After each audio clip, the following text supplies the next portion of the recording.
Thank you, Daron, very much. Thank you, everyone, for joining us today. We are delighted at this invitation. Part of our job is to kick off the afternoon of conversation, as Daron said, to set the stage a little bit, sort of take stock. We're going to talk about the what and the so what, and maybe a bit of the now what.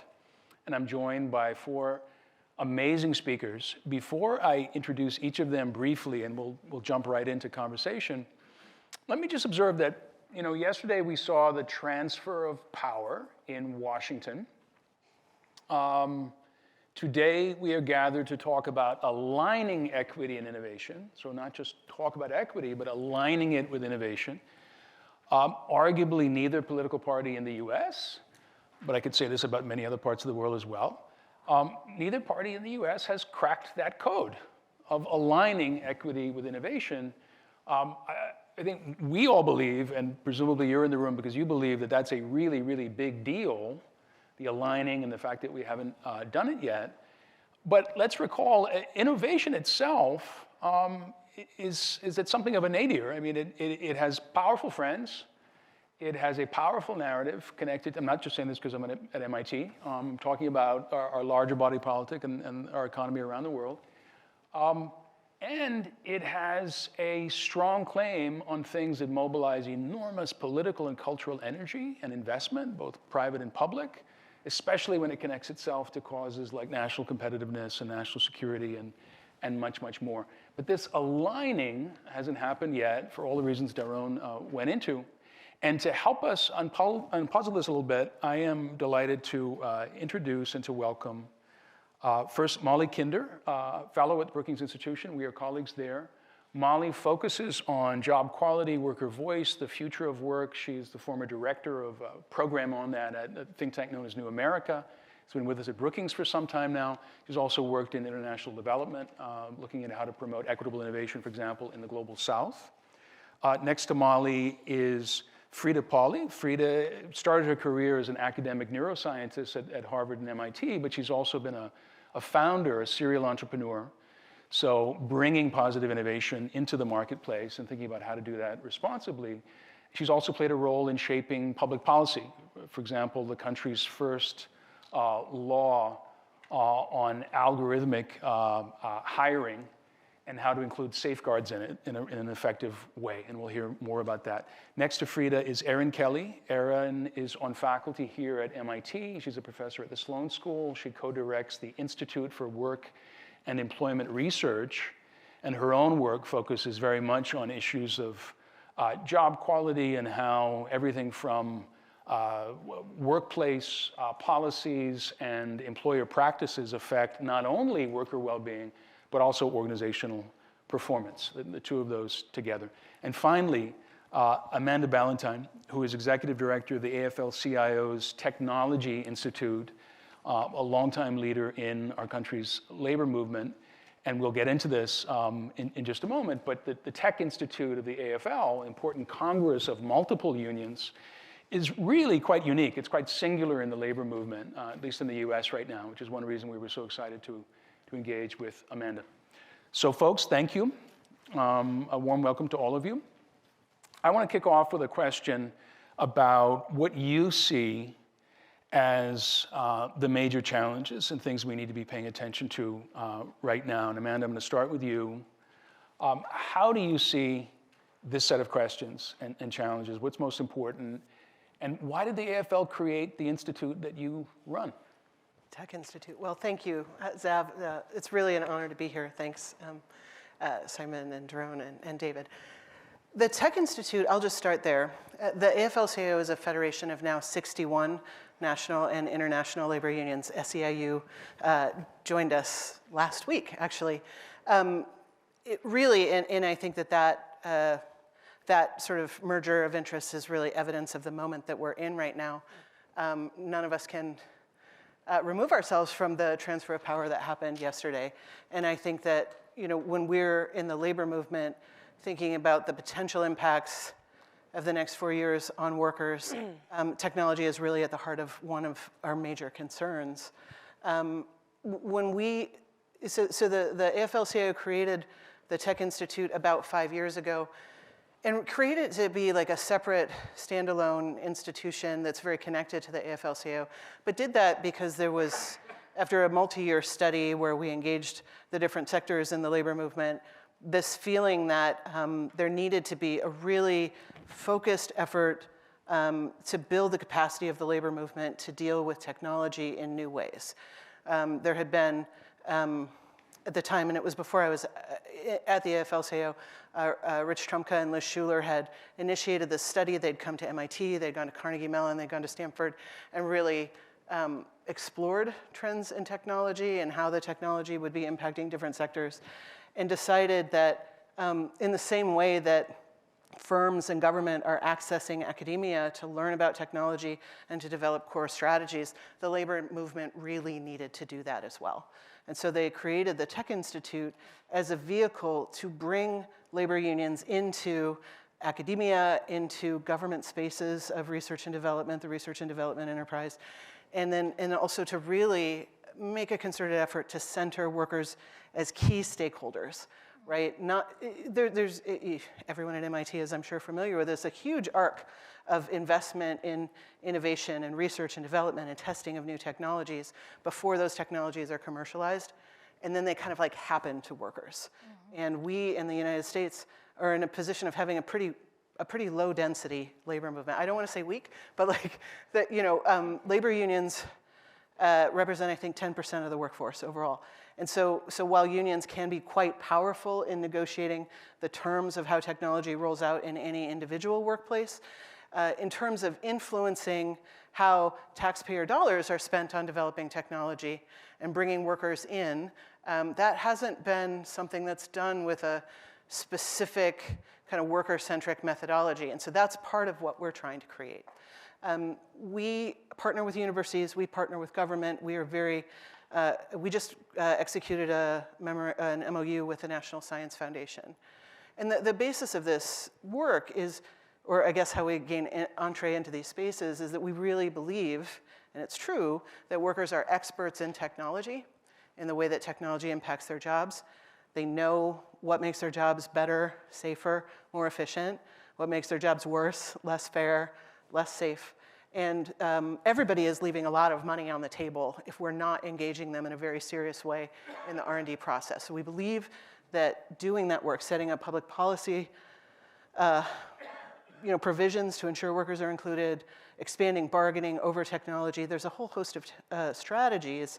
But by doing that, we're not only creating better technology that will be better for society, but we'll also have better labor market outcomes, right? And so that's really the core of how we're trying to enter the innovation space. Terrific. Thanks, Amanda. Molly, what's your take?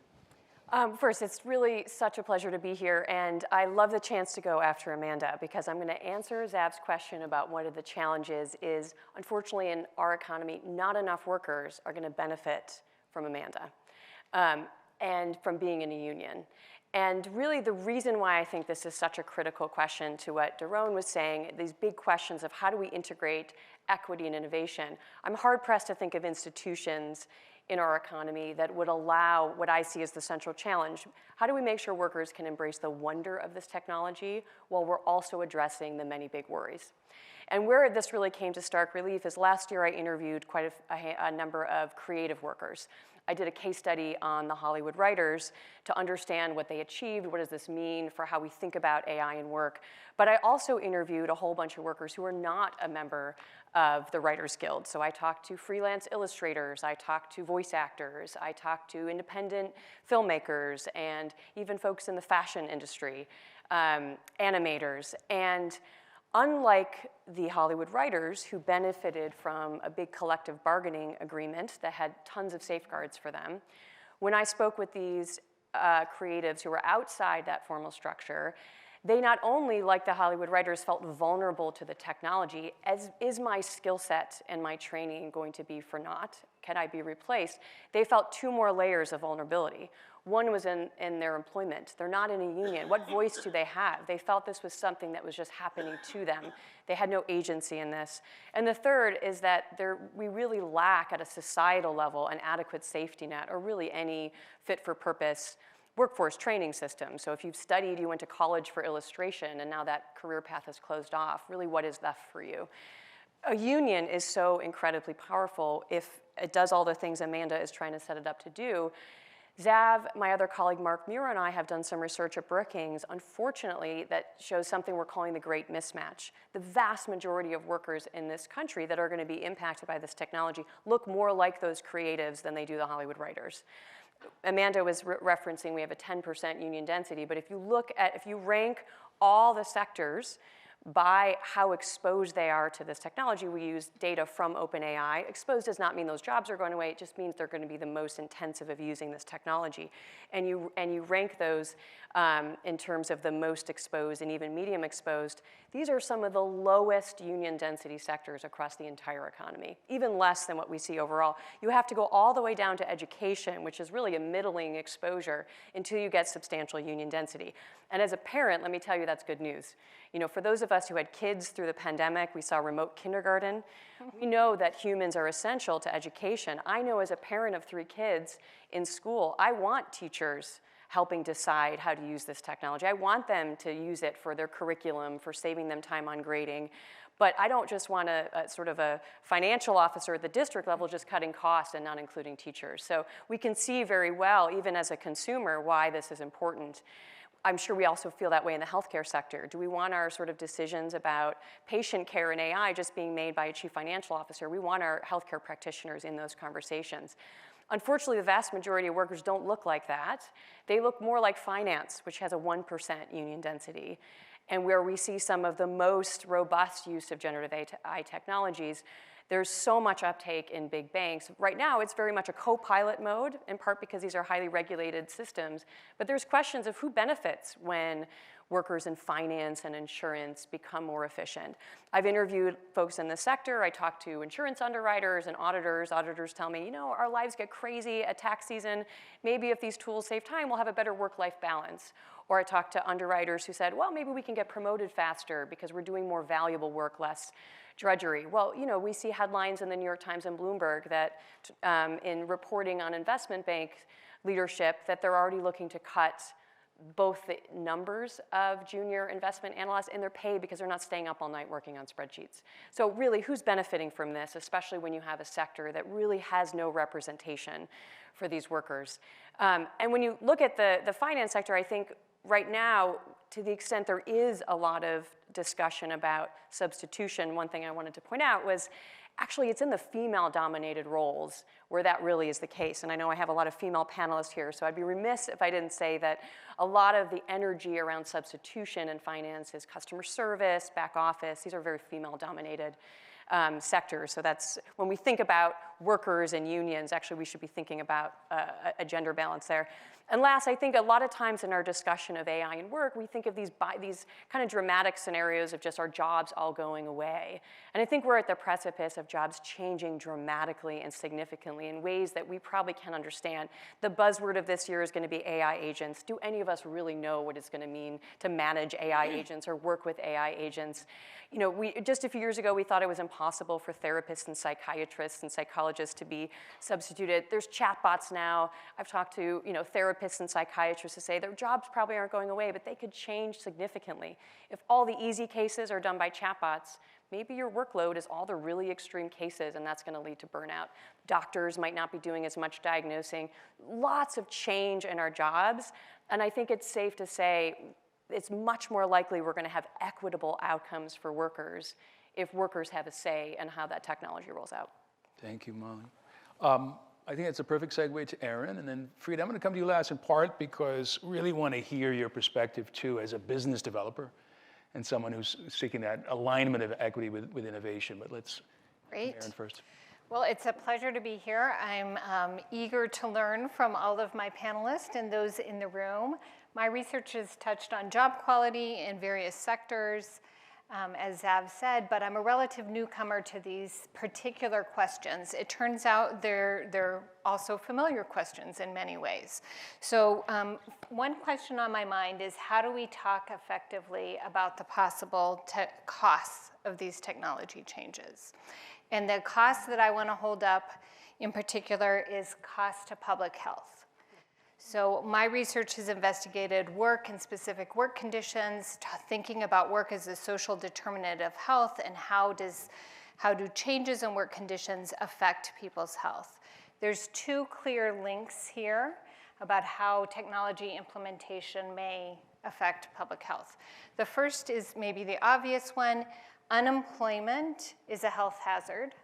We have known that since the 1920s, studies of unemployment, Marie Yehuda's study at Marienthal, all the way up to debates about deaths of despair in the US heartland today. But we are not putting that forward in these conversations, or not as much as we could. The second link between how these technologies are implemented in health is how are the jobs redesigned? Now, is AI used to allow for decision support and therefore affirm people's autonomy and encourage their learning? Or is it used to downgrade job quality? And specifically, we know that the links between autonomy or job control and physical and mental health are very well established. We also know that job insecurity is a huge stressor that affects public health. It also sets up this cycle of a race to the bottom. How do I push back against constant surveillance or unstable scheduling if I am in a state of panic about whether I can keep this job another 6 months? So those need to be a part of the conversation, I think. I don't have crisp answers, but I think we have to keep asking those questions. The second topic I'd like to bring up is we see that the forecasts are for these broad impacts. So how do we build a broad coalition of people who are concerned about this and address the specific needs of particular populations? So to illustrate this, I'll talk about what would a gender-aware analysis of AI and its implications look like. As Molly said, we've got 19 million office and clerical and administrative workers who are likely to be affected. That's a 71% female sector. I certainly don't want to set up a winners and losers or pit men and women against each other in any way. But we need to think about what are the experiences of people with particular gendered family responsibilities and gender identities, and how do we pay attention to that as we make plans? For example, the sociologist Sarah Damaski's interview study of people who lost jobs in Pennsylvania clearly showed that many women without college degrees respond to job loss by taking on a lot more childcare and elder care. And then their families pressure them, sometimes at least, to wait on a job search, to not go out and retrain, even if that doesn't fit those women's own preferences. A second example is we need to think about creatively addressing the gender typing of occupations, so that as we have people who maybe need to move to a stable or growing occupation, let's think wind turbine technician. Let's think certified nursing assistant, that the training programs are ready to welcome and integrate and fully include people and help them make those adjustments. Those are a couple questions on my mind. Erin, well, those are big ones. A quick follow-up, if I may. I mean, you teach in a management school. Mm-hmm. It's renowned for a number of things, a long, strong connection, of course, to technological innovation, being here at MIT, but also questions of organizational behavior and culture building, and then you run an institute centrally focused on people and work and organizations performing. Just a couple of headlines, if you will, so we can get everyone in here, but how are your students responding when you raise these things in the classroom? That's a great question. I think that we're looking for places to insert these conversations into what feels like wow, this roller coaster is up and running, and there's not a lot of agency even on the part of these privileged MBA students in imagining how they could be a part of building something different. In response to your second question, I will lay out what we might offer them, and I'll also say, we've had a lot of interest in our People and Profits class in finding a space for these kinds of conversations. Yep. Yeah. Wonderful. Well, thanks for that preview. Frida, how do you see the challenges? Sure, so lovely to be here. Thank you so much for having me. How did I go from being an academic scientist, neuroscientist, to being a tech entrepreneur? So really I was focused on decision making and how people make decisions. And really what I realized is that algorithms can do better than humans when faced with certain fact patterns. And whether it's in combination with humans or whether it's in replacement of humans. And that is really what got me excited about this idea of building aids, because in our case, the technology was almost always used as an aid to helping firms hire, promote, and do other employment-related decisions using algorithmic technology. And I think what I learned, there are a few things that I learned that I think are relevant for this conversation. I'll start with one that's relevant to what everyone has said. How do firms decide whether they replace humans or augment them? That really is a leadership decision. I know that's super fuzzy, but at the end of the day, there is no policy that determines whether you decide to replace or whether you augment human beings. And that is something that we saw repeatedly, is that choice really comes down ultimately to leadership more than it does to cost pressures and other things of that nature. So I think we're really at a crossroads that is a choice. You can either choose to keep your same level of productivity with fewer humans, or potentially you can just use algorithms and AI to actually augment your productivity with the same number of humans, and that is a choice. So that's what I have to say sort of about human replacement. The other thing that I learned, and part of why I'm back here at MIT, is to work with a professor named Sendhil Mullainathan, who wrote a great paper called Algorithms as Discrimination Detectors.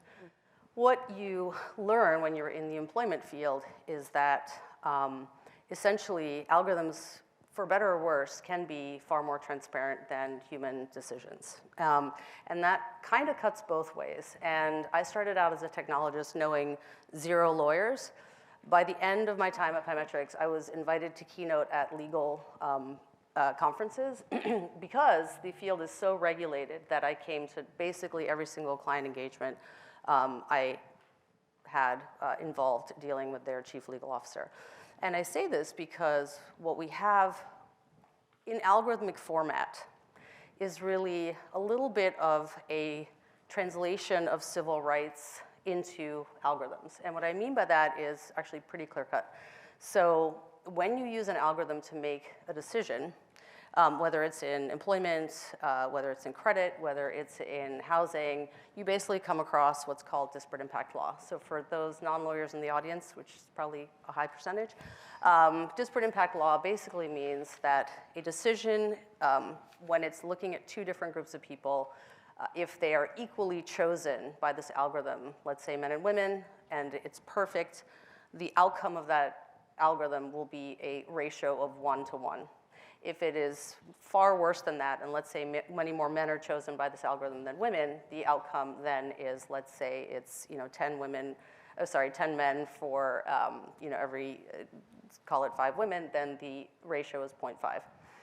I say all of this because in the human brain, when we make decisions to hire people, to house them, to give them credit, that number is hidden and we don't know anything about it. And we don't know what it is. We're not calculating an impact ratio. When an algorithm is put to work, that impact ratio is knowable. It's not disclosed necessarily, but it is knowable. And I say this because it actually gives us a huge opportunity to understand how fair these systems are, meaning, for example, if you want to create algorithms that are far less biased, that have an impact ratio that's closer to 1, where every 1 male is being hired for every 1 female, you can do that. And that digital trace is available. However, there are sort of a couple of barriers to this. One is that the data that we often feed these algorithms is unfortunately not leading to decisions that yield equal outcomes. And so one of the things we can do as technologists is really look to alternate data sources in using data to make these decisions and in making these, in creating these tools. And the second thing, and this kind of brings me to the law that as a private company, we actually lobbied with a lot of academics and civil society folks for a law that passed in New York City, basically arguing for more transparency in how informed the public is about the outcome of these algorithms. And this law was a firestorm in the sense that it passed and pretty much nobody was happy with the passage for a variety of different reasons, which I've been told by lawmakers is actually a sign that it's a good law because it means nobody got what they wanted. I'll take it. But the bottom line is that really what that law required was the disclosure of how fair or unfair these algorithms are. So it is possible, but there are a lot of barriers to actually making algorithms more fair. And I think I'll just end with what you said at the beginning. No one has figured out how to do this properly. There are just whether it's a political party, whether it's technologists, everyone's mucking around. And it's partly because it's very complicated, but my hope is that we can come together as concerned citizens, technologists, policymakers, et cetera, and really try to create an outcome that really does leverage technology for the better, because it's 1,000,000% possible despite all of these structural challenges. So thank you for having me. Frida, thank you. And well, thank you for ending on that hopeful note about the challenges we face. And it's the perfect segue. I think I want to ask the now what question now. What do we particularly need to do and get going on, as soon as possible? Would love it if each of you guys would name some things that wouldn't take a 10-year planning process, but happen in real time. And Erin, I'm going to start with you. What do we need to do, and what would you particularly like to see to begin to tackle some of these challenges and contradictions we've talked about? Okay. Thank you. One next step would be getting clearer on what the high road looks like and figuring out how to encourage it. So what does it mean to have workers? What does good look like? What does good look concretely? like? What does worker-centered and even worker-powered implementation of new technology look like? And so here, I think we might start with an older analysis of what we called high-performance work systems in manufacturing research that talked about how can we get both productivity gains and innovation with a system of practices or a set of complementary practices, including focusing on skills and learning, number one, keeping some autonomy in jobs, number two, worker voice and participation, number three. And so those kinds of investments on workers' parts are balanced with some commitments on employer parts. Number four would be job security, or at a very minimum, fair adjustment policies. And number five would be gains sharing the productivity gains as well. So there's obviously an exchange here, and the reality is that folks are going to be more open to finding creative use cases and to fully implementing technologies if they feel that it's safe for them to do so and worthwhile for them to do so. So, I think there's also the point, as we already said, workers' input early is critical. There's a world of difference between saying, okay, what can the frontline folks tell us about what problems we could solve and how this could improve their job quality, versus just a pro forma coming to people and asking for their help in implementing something that is actually scary and intimidating. So I think kind of getting clear on that is important. Now, there's lots of questions about how would we push for more high road practices like that. And of course, unions are a critical way, and bargaining is a critical way to win that whenever we can. Also sets up these exemplars so it helps people imagine that it could be done differently. But I would also say there's a value to clarifying what good looks like, as you said, and holding it up as normal, as perhaps even normative, making sure our students, interested employers, and the people pushing employers to do the right thing are aware of what that could look like. Thanks, Erin. You have me wondering so many things, and we're going to get in a conversation with the audience, of course, but not only what it could look like in different industries, but public sector versus private versus nonprofit, for that matter, sort of semi-public institutions that take a lot of public money if they're not government itself. It's just fascinating. I'm going to go Molly, and then Frida, and then Amanda, come to you. Great. Well, Erin, thank you, because that was going to be mine, and you said it much better than I did. I think in addition to clarifying what good looks like, I'm looking at Zainab. I think what would be amazing in this coming year is to actually have some models. So we all know in the sort of low-wage industry, Costco is held up as a high-road employer. There's case studies. We can point to that. I think beyond principles, I think it'd be really helpful to find some actually movers and really start that conversation. I'm also looking at Tom Koken, who's done so much great work. I think we need more examples of innovation, more models of where we're looking at bringing workers to the table in different sectors. So again, there's principles, and then I think there's like, in the real world, some leading employers, and then more experimentation. The last thing I'd say is, I think we need labor law reform in this country. It's not going to happen anytime soon, given who is in Washington. We were calling this, until November, a pre-regulatory moment from AI. I would actually change that and probably say an anti-regulatory moment. Given where we are then, in terms of we're not likely to pass any meaningful labor law reform, it's unlikely we're gonna see any really meaningful reforms, regulations regarding work and AI necessarily coming out of Washington. I think we need some radical experimentation on what forms of worker representation of voice there could be, and think really outside the box, outside of enterprise bargaining. What are some tables we can set? What are some things we can throw against the wall? People have talked about in California, they have a fast food council. What can we learn from gig workers? What are some models we can experiment with this year, where we take the 95+% of workers who are not in a union and figure out some ways for them to have meaningful voice? Thank you, Molly. So actually, I'd love to follow up on that. So the law that passed in New York City, that actually started in 2019, I want to say, 2018. And part of the reason that we chose New York was because we didn't think at that time during the first Trump administration that necessarily anything was going to happen at the federal level. And I actually think there's great precedent for two things. I think one, there's great precedent for actually local regulation stepping in where federal regulation is lacking. So you probably don't know this, but the organic food movement started with a lot of local regulation bubbling up in the 1970s until approximately half or more of the states had regulation, and they were all conflicting, and the federal government got annoyed and said, okay, we can't have all these conflicting regulations.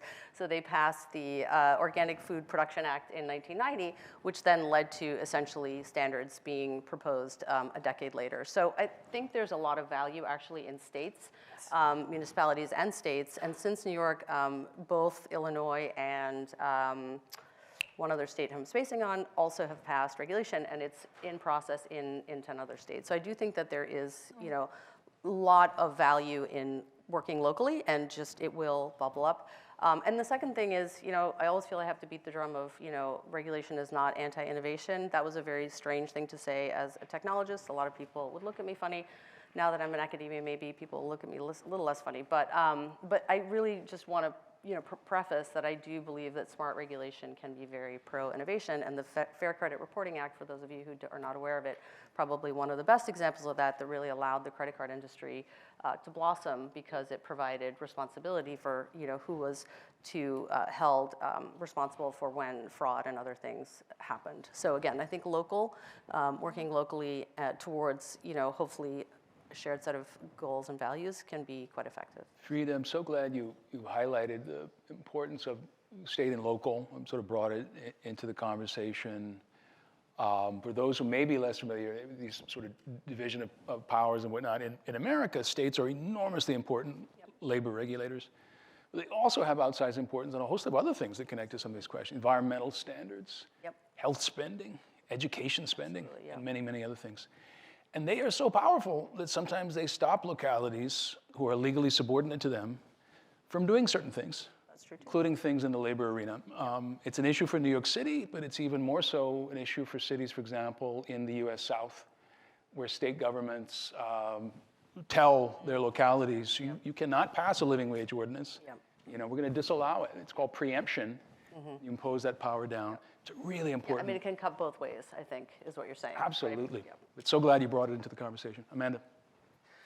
I mean, I would say I would sort of highlight everything that everyone has said so far. I think defining what good is across a number of spheres, part of the there's like a soul searching happening right now where there are so many different ways that these technologies are impacting workers that you either have a panel that's a smorgasbord or you have like a deep focus. And I think what we need to do is start to really lay out a terrain of what good looks like across hiring and civil rights and bias, across the impacts on job quality, across the need to develop more cohesive workforce systems for training and support, and to build, really, I would say, like, and it's hard in this moment, but labor management partnerships. And I think in order to get there, you have to focus on incentives. You have to make the case that it's actually good for business to involve workers. And many people in this room spend their whole lives kind of making that case.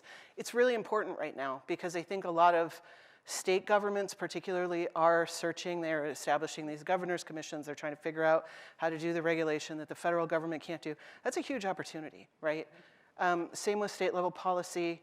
There's a lot happening for employers who maybe aren't tech employers, who really don't understand this technology or what it does or how it works, who do need guidance. And so we're in this very open, it feels like a threatening moment, but is also a very open moment of possibility to really lean in and tell a different story about how this has to roll out. It can roll out in ways that are good for everyone. That will take work, it will take coalition building, it will take relationship building. And I think fundamentally for civil society and the labor movement, it will take a lot of education. Right? And so I spent a whole bunch of my time providing technical support to our state feds and CLCs. You know, we have federations of labor all over the country, and supporting them in their governors' task forces. We just launched a couple of weeks ago our Train the Trainers program, which is really about developing and cultivating local and state level leadership just to help normal people develop the confidence they need to talk about these issues, right? Because right now we're sort of in a situation where tech firms already have the legislation that they want written, and politicians are kind of wading in on these issues at the state level. And most people in civil society experience these as completely black boxed issues, right? So there's a knowledge deficit, which creates an additional layer of a power deficit that is, I think, a huge problem. So whereas we've, for the entire, experience of capitalism in the United States, always adopted technology, right? This one is moving fast. The set of technologies is moving fast. It's not legible. It's not necessarily even tangible to most people. And we need to get people over that hump of being intimidated into talking about practical solutions to what are very practical problems, right? When I give this talk in the labor movement, I say we've been adopting technology for decades. We have a set of plays. They're the same plays. We just have to move faster. Okay, so we're going to go for employment and labor law reform. We also need to look at procurement standards. We also need to look at labor management partnerships. We also need to make sure that, we're connecting the workforce development system in more effective ways, right, than we have in the past, right? So instead of being overwhelmed, which I think most people are right now, it's time to really lean in and break this stuff down and talk about what, the choices.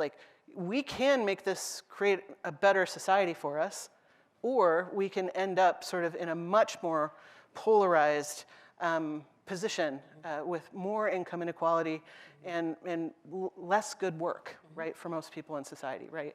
And so it's really just ground level having those conversations, and let's get out of the elite conversation and just move into church basements, right, and move into break rooms and things like that. Amanda, a question for you. Taking your points, and we'll go to the audience in a moment. Molly talked to us about the large number of exposed workers who are not unionized now. There's a dramatic difference if we look public sector versus private in those unionization rates, just to note that. And yet, it is also a moment of exceptionally high, or at least it has been the last several years, popular support for unions and the important role they play, and their legitimacy, I would go so far as to add. Where do we go with that? Is that partly about how the voters think about something that government is directly involved in, but also the relevance of some kind of collective action in my life as a worker. If what Molly and the others have said comes true, and tens of millions more people wake up over the next year, 2, 3, feeling vulnerable. Yes. I mean, it's really great that in this moment of time with such flux, and it's also not surprising that people are turning to the idea of collective action and unions. And even though unions have very low density, they do have structural power that other civil society organizations don't have. They can, for example, compel an employer to provide certain information.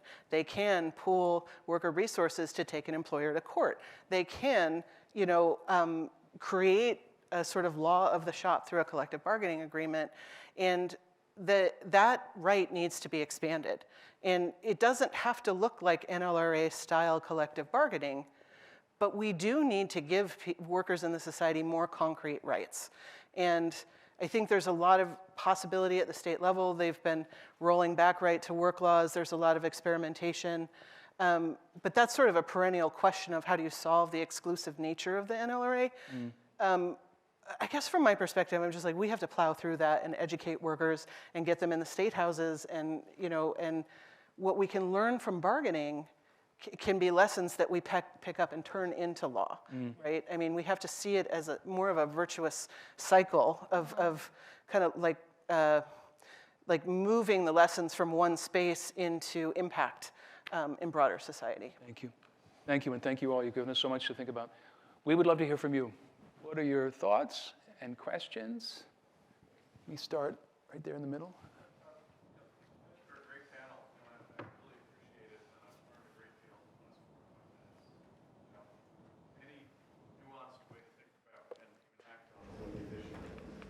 And then I wonder, this is a genuine question because I don't know what to make of it.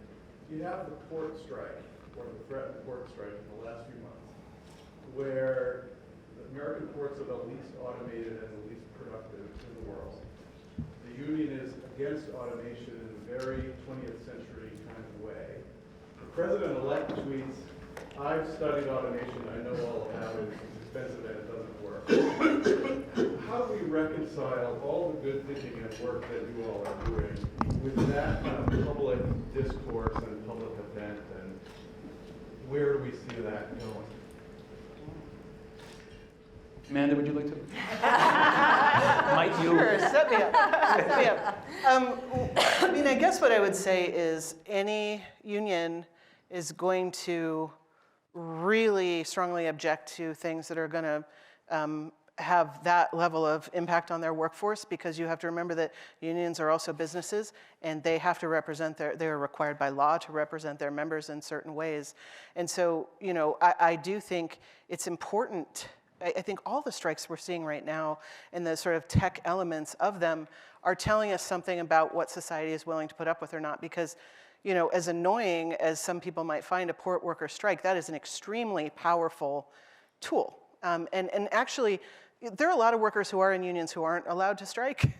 And so I think that what we're saying is, if that's what the workers are saying, then it's like incumbent upon management to dig in and figure out how to bring workers into the conversation about whether and how to use these technologies. I think you will see that across every single industry where workers have significant power.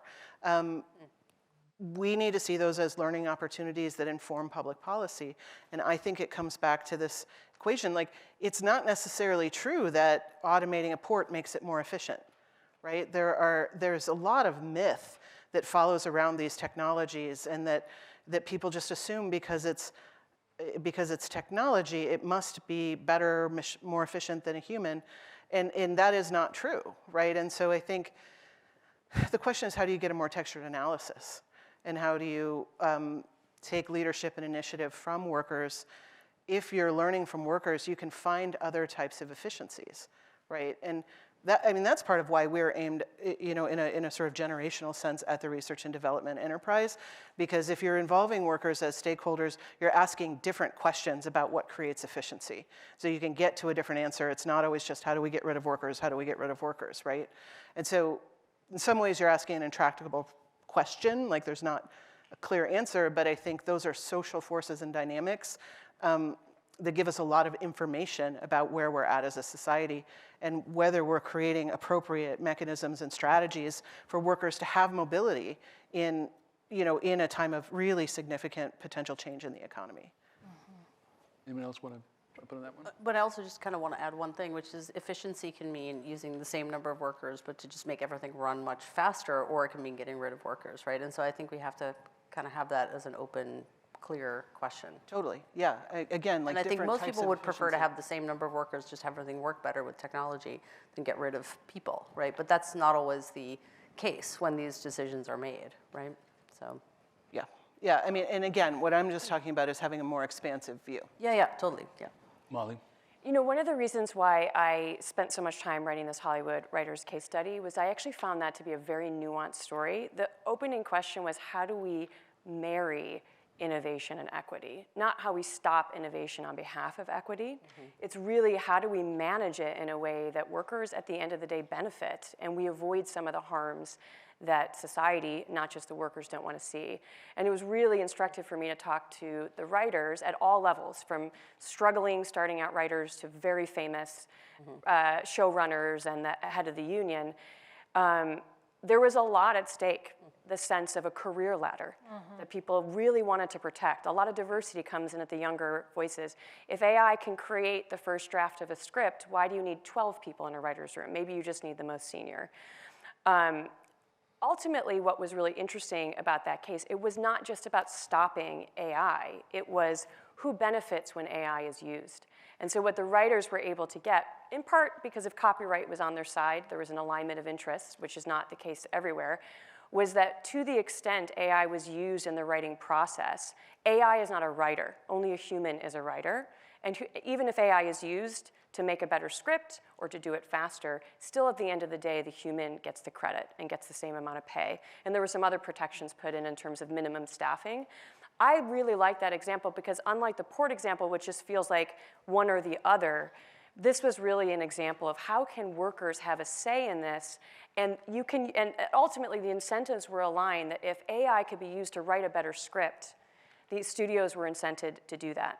If AI was just going to cut humans out and make a crappy script, there was no incentive to do that because you still had to pay the writers. So I think these are some of the questions. I hope we see more examples of where the tension is really about how you combine those two things in ways that you ultimately get a better product. Maybe businesses do things better and workers at the end of the day still gain.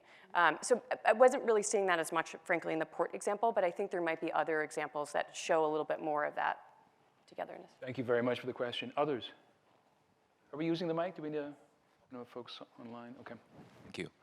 My name is Z Lee. I'm from National University of Singapore, and I'm visiting at the School of Architecture and Planning here at MIT. So the question is about Asia. So you see that Asia still have half people, half population still live in the rural township. During that 10 years, 15 years, digitalization, and we try to make those kind of the citizens from the rural and the township could catch up with these technologies. But now the AI, GC bring this kind of the new challenge for those kind of the people, more than half this kind of population. So how you think, like for Asia, could be create like a round table between the government, the digital platform, and the local society or local communities in these township or rural levels? Thank you. Thank you for your question. I think we'll take another, just so we hear more of the questions, and I'll give the panelists a chance to think about things like tech leapfrogging and making sure that people aren't left further behind. Thank you very much for raising that. Get one here, and then I'll come to you, Daron. Right at the back of the room.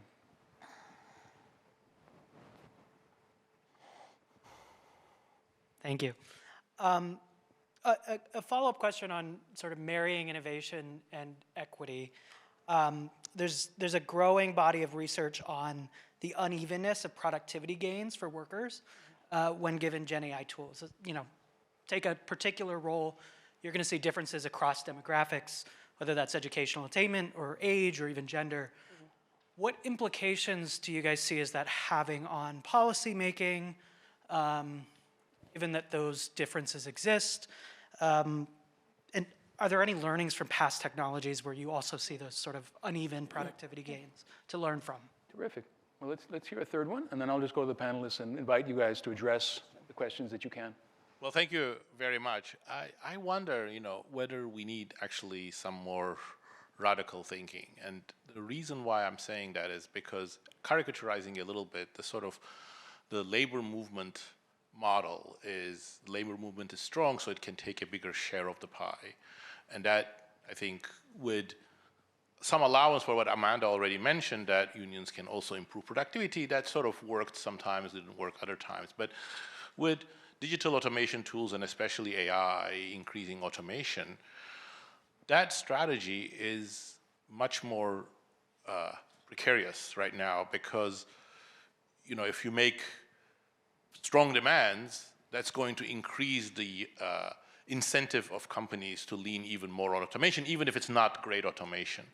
So in some sense, perhaps there needs to be a different model where unions, much more along the Technology Institute line, have to be the agents of finding the kinds of things that you were mentioning, Amanda, that we can improve productivity by getting workers involved, and this is actually good for the firms as well. So in some sense, a very different model, that unions have to be the agent that finds things that are profitable for the firm, because if you try to push too hard against the profitability of the firm, automation is going to be the sort of a very dangerous weapon against you. But that's a very big change of perspective, perhaps not what many people in the labor movement would ever want to hear. So I want to put that on the table and see why it should be rejected out of hand. Yeah. Thank you. Thank you for that provocation. So we've got, Mike, do you want in? Yeah, I mean, I agree with Duran that there's something out of line with between the dialogue in say in the universities, of which I've been part of for 40 years, and decisions which are actually being made. And the question is, why is there this? That is, how do you what creates the disconnect, and how do you bridge it? And it seems to me the question that we're not asking is who has agency? I mean, we've talked a lot about the workers don't have agency, but who does have agency in these decisions, and how is that agency exercised? And is it realistic, really, to think of unions or workers as having that agency in that sense? I mean, unions are concerned with collecting dues, with an expansion of membership, with overtime pay, with a variety of things that don't so easily map on to the employer decisions. And presumably it's the employer that has the agency, not as employer, but as decision maker. What are the kinds of decisions that are made on a day-to-day basis that in the end determine what the impact of this new technology is going to be? Can you really change things by bringing, is it realistic to have workers participate in the decisions which are structured by the employer and which are structured because of the role that we expect employers to play in the society? And until we actually are getting at the way the decisions are made today, I think we're not really we're not really creating an understanding that is going to enable us to bridge to the way we would like decisions to be made in the future. Thank you. Okay, so we have a lot on the table, and we have 5 minutes left. Briefly, if you would. I would just add one point to this discussion. We can't stop with employers. We've got to get at where the first set of decisions are made in the development of technologies in the big AI companies, and then the smaller vendors that sell to the companies, because they're the ones who are defining what the problems are that their tools are going to address. And if we want to really get at it, yes, I'm all for collective bargaining on the impacts, and that's what the dock workers did, but we've got to get to decision processes that go not only to the joint design where there's shared gains that can be achieved, but also one step beyond that to the first stage of technology development, where those who define what the problems are going to be, displacement or augmentation, are made. And that's a big challenge. I think that can't be done firm by firm. I think that has to be done on an occupational level. I think it has to be done on an industry level, and has to bring these big AI development companies and vendors into the dialogue that we're having here with actual workers and institutions that have some strength to deal with it. Thank you for that, Tom. Let me invite the panelists to address what they can. We've got about 5 minutes left. Molly, I'll start with you, and this will give Amanda a chance to think about revolutionizing the union model. No, that's what you guys are doing. That's it. Yeah. Molly.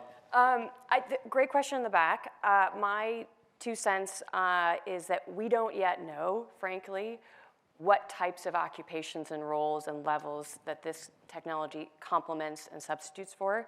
Some of the academic evidence is shifting a little bit. Now with these new reasoning models, it looks like potentially in some places it's more highly skilled workers are complemented.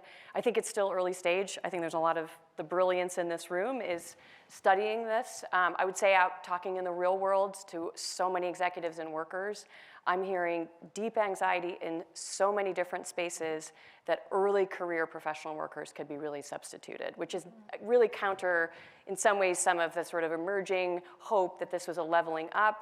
I think there's a lot of concern that actually just is going to chop off the bottom rung, and maybe instead of leveling up, it could de-skill. And I think figuring out those nuances, and importantly, what to do about that. None of this is as predetermined. I mean, to Asia, I think this ties together because the hope of this technology, and I think David Otter has been so brilliant in painting this is something that's going to be our co-pilot. It's going to be, there's new evidence from the World Bank that just came out that it's a really powerful tool for tutoring. I think it was in Nigeria or Niger, somewhere in Africa, really compelling research. I use it to teach me how to do DIY at home and all sorts of things. Is this something that's going to extend our human capabilities to those without the skills already? And how is this going to level us up?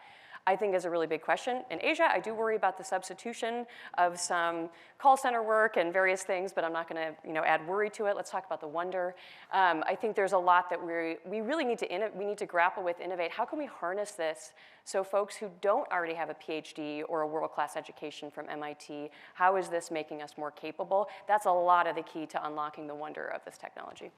Thanks, Molly. Thanks for being brief, everybody. Can I provide a potential assist to Amanda, or maybe not, I'm not sure. But all I would say is that as a technologist, I think part of what makes for great products is involving the users, quote unquote, and I hate that term, but essentially people that actually know how this technology will be deployed. And so I think that there's a huge, huge case to be made at all levels. Whether we take Duran's perspective that that's the way unions should not be pivoting, is seeing themselves as developing technology, or just purely from it will be much better designed if we have input of those that are using it, which I think was also your point as well. So huge, I think, value and opportunity there. I feel like we've heard, I didn't mean to cut you off, Frida. I want Amanda to go last. Frida, I didn't mean to cut you off there, but I feel like we've heard a strong case for participation from all of you in different ways, and members of the audience. There's still Mike's question: where does the agency come from? Who can make the conversations happen? Who kicks off some of these next steps? We don't want to pretend to have all the answers. I just wanted to name that. Erin. Yeah, I just want to say, I think part of these issues are tied to time frame, right? So yes, there's this leveling of individual performance in these early stages. My sister is in professional services. They're not hiring any first-year consultants this year. And my question is, what are you going to do about third-year consultants? Her answer is, we have no idea, right? So there's both the kind of leveling or the training up, the assist, but there's a real question of what are we doing 3, 5, 7 years down? What is that developmental work that requires a whole career structure for people who are lucky enough to have stable employment? How are we going to address that? Those are important questions to think through too. Thank you, Erin. Amanda, last word.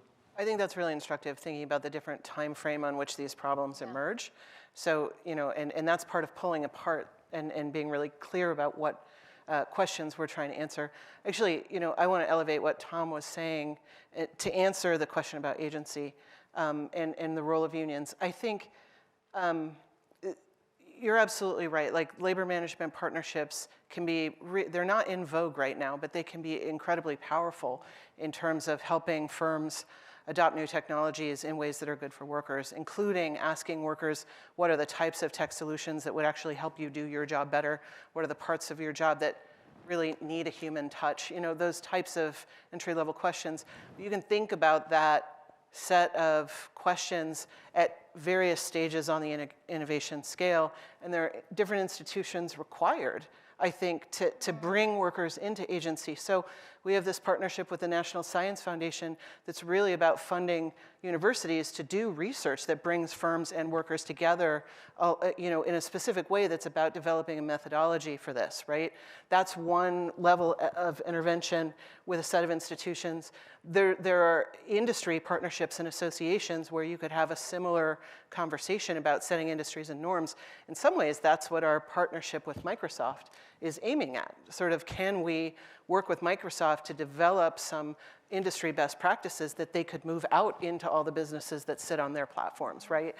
And then, of course, there's collective bargaining, which is an incredibly important tool, both for the workers in the shop, but also for elevating lessons, right? And there is a lot of agency for workers in that. So the question is not just like, can workers have agency or not?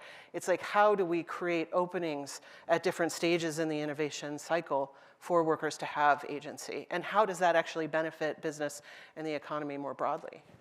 Thank you, Amanda. Well, we're going to wrap it there. Before you join me in thanking the panel, I'm supposed to tell you we're about to take a short break. There's coffee and beverages and snacks out in the foyer, and we will reconvene to start the next panel promptly at 3:35. Please join me in saying thank you.